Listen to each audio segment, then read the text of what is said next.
વરસાદ બહુ ખરાબ આવે.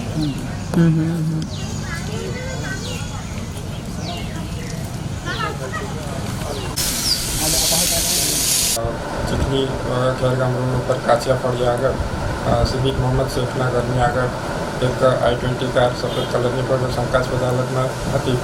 જેથી ગાડી ઊભી રાખી અને ડ્રાઈવર અમારી સરકારી વાહનના ડ્રાઈવરને અંગે પૂછપરછ કરતા ગાડીમાંથી સિદ્દીક મોહમ્મદ શેખ ઉતરેલો અને ડ્રાઈવરને જણાવેલું કે અમારી ગાડીમાં 10 પેટી માલ છે, તમે શું કરી લેવાના છે.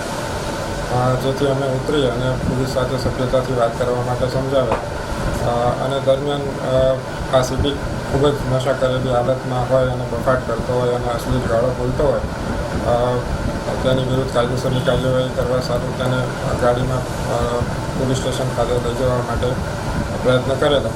તે દરમિયાન અચાનક ઉશ્કેરાઈ જઈ અને પોતાને કાયદેસરની કાર્યવાહીમાંથી બચવા માટે ઘર આગળ જઈ અને લોકોને કાયદેસરની કાર્યવાહી કરવા માટે એને તાબે થવા માટે કીધું, પરંતુ તેને ગુનાહિત બળ વાપરી અને અમારા યુનિફોર્મ ઉપર હાથ નાખતા અને અશ્લીલ ગાળો બોલતા તે આસાનીથી તાબે થાય તેવું લાગતું ન હતું.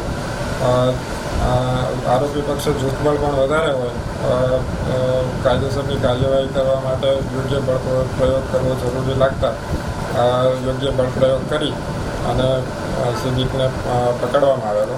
દરમિયાન તેના નાકના ભાગે ઈજા થતાં તેને પ્રાથમિક રીતે સારવાર આપવા માટે સરકારી હોસ્પિટલમાં ખેરગામ ખાતે લાવવામાં આવેલો અને તેને વધુ સારવાર માટે ત્યાંથી વલસાડ હોસ્પિટલમાં રિફર કરવામાં આવેલો.